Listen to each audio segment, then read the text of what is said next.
काश्तकार भाइयों, गंदम के बीज पर जहर लगाकर काश्त करें। जहर लगाने से आपका बीज फंगस और रस चूसने वाले कीड़ों से आपका जो बीज से पौधा निकलेगा वो महफूज हो जाएगा।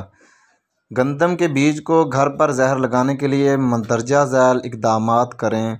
100 किलोग्राम बीज को प्लास्टिक शीट या तरपाल जो प्लास्टिक की होती है उस पर फैला दें। हैंड स्प्रेयर से 6 लीटर साफ़ और ताज़ा पानी डालें।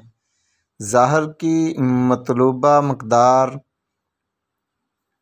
डालकर अच्छी तरह मिक्स कर लें।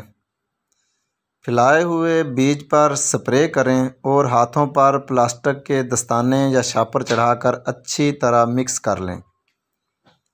जब बीज पर मुकम्मल दवाई लग जाए और मिक्स हो जाए तो बीज को साया किसी भी दरख्त या कमरे के अंदर खुली हवादार जगह में जहां साया हो, धूप ना हो, उस जगह पर खुश्क करें। बीज के दवाई लगाने के लिए बायर वालों का होम्ब्रे एक्सेल इस्तेमाल करें। होम्ब्रे एक्सेल मार्केट में मौजूद बीज को लगाई जाने वाली दवाइयों में सबसे अच्छी और सस्ती दवाई है।